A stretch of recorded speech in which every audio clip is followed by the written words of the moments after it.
আসসালামু আলাইকুম। সিমের মালিককে কিভাবে বার করবেন, সিম কার নামে রেজিস্ট্রেশন করা আছে, কোন এনআইডি কার্ড দিয়ে রেজিস্ট্রেশন করা আছে, এটা কিভাবে বার করবেন। আপনি যদি আমার এই ভিডিওটা শেষ পর্যন্ত দেখেন তাহলে কিন্তু মাত্র 2 মিনিটে আপনি সিমের প্রকৃত মালিককে বার করতে পারবেন। ভিডিওটি শুরু করার আগে একটাই রিকোয়েস্ট, প্লিজ আপনি এই ভিডিওটা অন্তত পক্ষে শেষ পর্যন্ত দেখবেন এবং একটা লাইক, কমেন্ট এবং সাবস্ক্রাইব করে অনেক বেশি শেয়ার করে দেবেন, যাতে সবাই সিমের প্রকৃত মালিককে বার করতে পারে। যে কোনো সিমের মালিককে বার করার জন্য আমরা দুইটা ওয়েবসাইটের সাহায্য নেই। একটা হচ্ছে ক্রিপ্টো বেটার আর একটা হচ্ছে মোবাইল ই ট্রেকার। আমরা যখন মোবাইল ই ট্রেকারে নাম্বারটা দিয়ে সার্চ করি তখন কিন্তু শুধুমাত্র যে সিম ব্যবহার করে তার নামটা আসে এবং সেই নাম্বার বা সেই অপারেটরের নামটা আসে। এখন এই নামটা কিন্তু আসলে প্রকৃতপক্ষে নাম না, কারণ এই নামটা হলো ট্রু কলারে আমরা যখন কোনো নাম সেভ করি সেই নামটাই শুধুমাত্র মোবাইল ই ট্রেকারে দেখায়।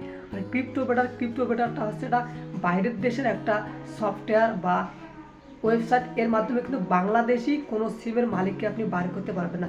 অর্থাৎ আপনি কোনো সিমের মালিককে কখনো বার করতে পারবেন না সিম অপারেটর বা সিম কাস্টমার কেয়ার পারমিশন ছাড়া, কারণ এই ইনফরমেশনগুলো বা এই ডেটাগুলো শুধুমাত্র তাদের কাছে সেভ থাকে। কারণ আপনি একটা সিম তুলছেন, আপনার সব ইনফরমেশন যদি পাবলিক হয়ে যায় তাহলে কিন্তু সিম অপারেটরদের কোনো কিছু করার থাকবে না। এই জন্য তারা কিন্তু এটাকে প্রাইভেট করে রাখে। অর্থাৎ আমরা চাইলেও কোনো সিমের মালিককে কখনো কোনো দিনও বার করতে পারবো না।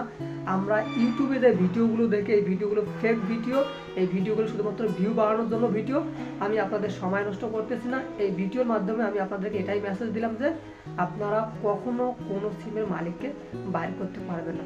যদি ভিডিওটি আপনাদের কাছে ভালো মনে হয়, ইনফরমেটিভ মনে হয়, তাহলে লাইক, কমেন্ট এবং সাবস্ক্রাইব করে শেয়ার করে দিতে পারেন। পরবর্তীতে এরকম ভিডিও পাওয়ার জন্য অবশ্যই বেল আইকন বাটনটি চালু করে রাখবেন। ধন্যবাদ সবাইকে, ভালো থাকবেন। আসসালামু আলাইকুম।